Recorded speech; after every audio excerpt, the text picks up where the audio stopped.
Bom dia, pessoal. Como vão? Espero que todos vocês estejam bem, saudáveis. Hoje nós vamos encerrar o capítulo 3 sobre as monarquias nacionais, tratando aí de alguns dos teóricos do absolutismo, né? Porque não bastassem a peste negra e a grande fome, né? A Europa ainda convivia com guerras internas e externas e revoltas urbanas, entre outros problemas que se arrastaram aí por séculos, né? Esses confrontos muitas vezes contribuíram para o enfraquecimento do poder dos reis, que não conseguiam mais impor a sua autoridade para conquistar a paz entre os seus súditos. Diante dessa situação, começaram a surgir alguns pensadores afirmando que tamanha desordem somente chegaria ao fim caso os reinos europeus fossem governados então por reis fortes.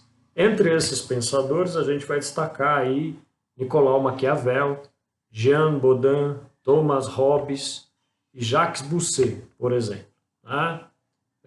Embora tivessem aí algumas ideias diferentes entre si, eles defendiam a concentração dos poderes nas mãos dos reis, exclusivamente.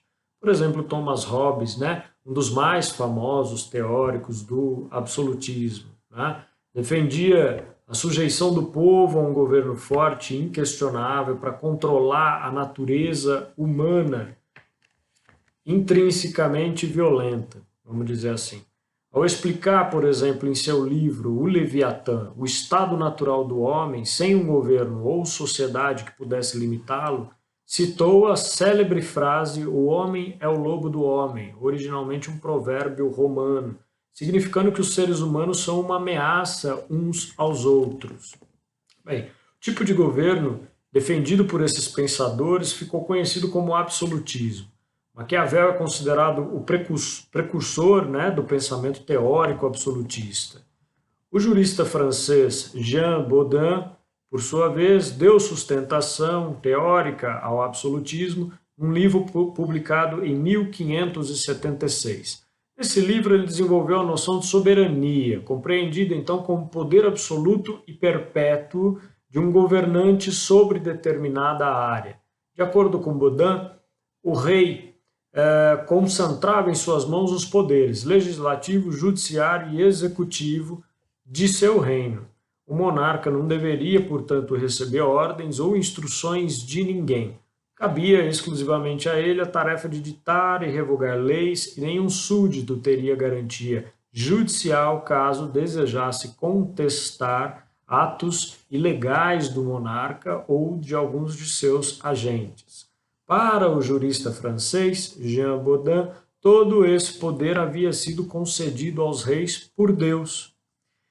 Essa é uma das grandes características do absolutismo, né? A questão da hereditariedade do poder real divino.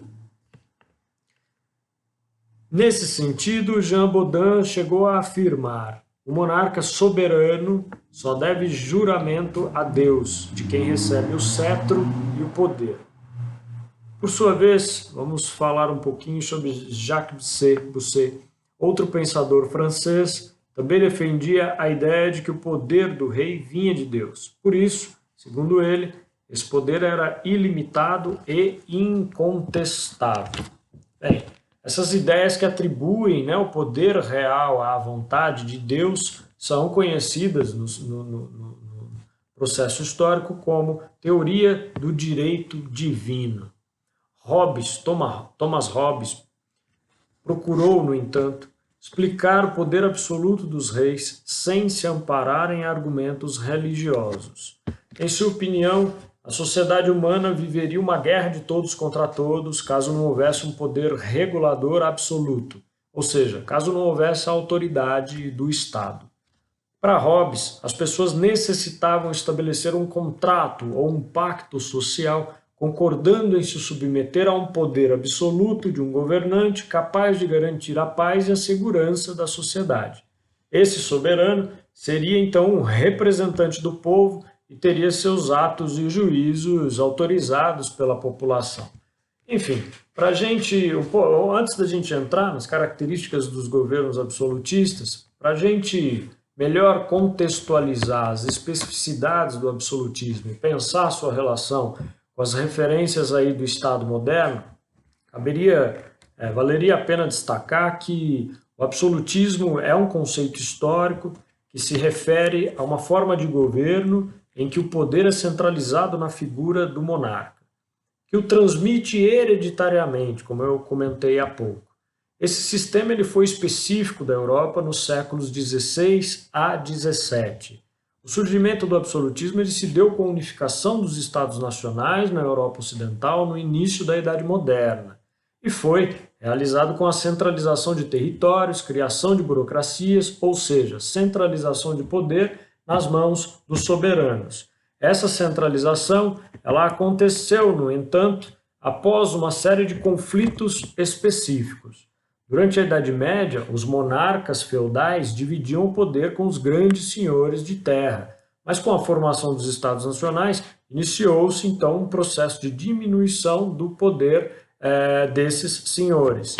Esse processo foi possibilitado pelo crescente poder econômico da burguesia, que é uma camada social nascente, né, que sem possuir então poderes políticos na época, apoiou-se no rei, né, para combater a nobreza.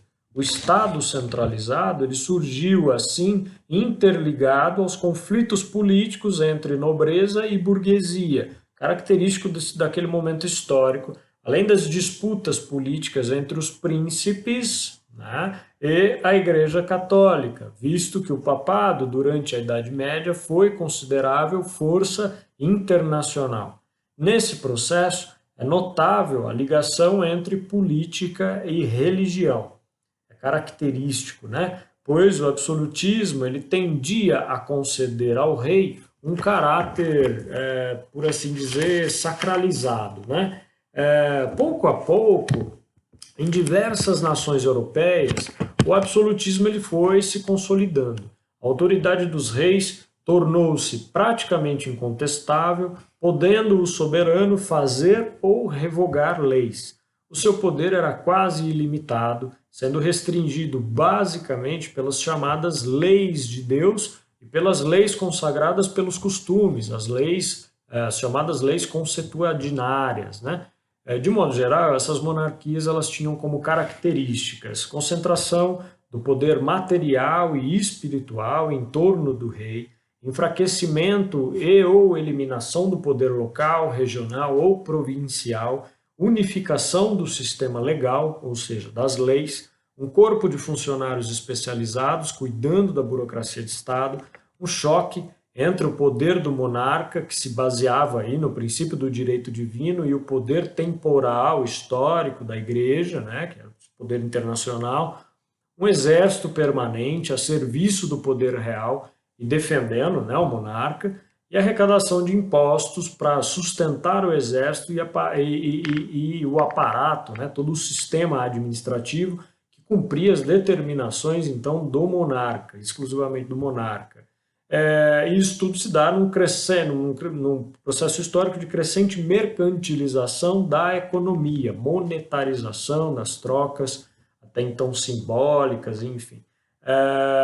Um exemplo de monarca absolutista foi o rei Filipe II da Espanha, que assumiu a coroa espanhola em 1556 e governou até 1598, centralizando os poderes em torno ali da sua pessoa. Já na Inglaterra, por exemplo, a Magna Carta, né, que restringiu o poder real, ela praticamente perdeu as suas funções a partir do século XVI, com a consolidação do absolutismo em terras britânicas. Além disso, o rei Henrique VIII, que governou aí entre 1509 e 1547, ele rompeu com a Igreja Católica, confiscou todas as terras e demais bens da igreja e criou a própria igreja, né? A igreja anglicana, subordinada então ao monarca inglês e não ao Papa.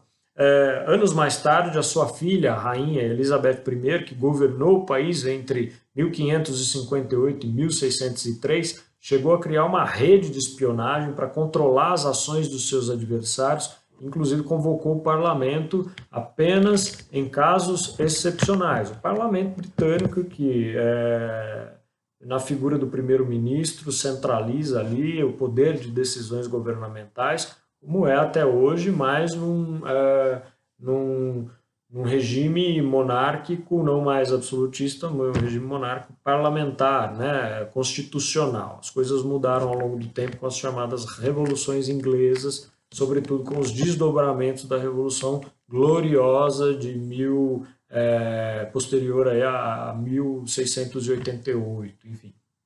Na França, né, também outro exemplo, o absolutismo ele tem o seu melhor exemplo durante o reinado de Luís XIV, que governa o país entre 1643 e 1715. O monarca, Luís XIV, ele chega a acumular as funções de rei e de primeiro-ministro. Dizendo ser um representante de Deus na Terra, ele cria um verdadeiro culto em torno da sua própria pessoa, em torno da sua própria imagem. Escolhe, por exemplo, o sol como símbolo do seu governo e passa, inclusive, a ser chamado, né, pelos seus súditos de Rei Sol. A concentração desses poderes era tanta que o rei Luís XIV chegou a afirmar, né, o Estado sou eu, famosa frase bastante conhecida, querendo dizer que todas as instituições da França, como a justiça, a lei, a burocracia, entre outras, estavam aí concentradas em sua figura. Vejam aí como esse imaginário a respeito de um absolutismo permanece presente, inclusive em estados ditos democráticos, de direito democrático, mas que, no entanto, pelas brechas, alguns presidentes aí, né? Tem presidente dizendo por aí, como Luís XIV disse, o Estado sou eu, tem presidente por aí dizendo que a Constituição sou eu. Balela. No próximo vídeo eu vou comentar com vocês sobre os exercícios de tarefa para a aula de hoje.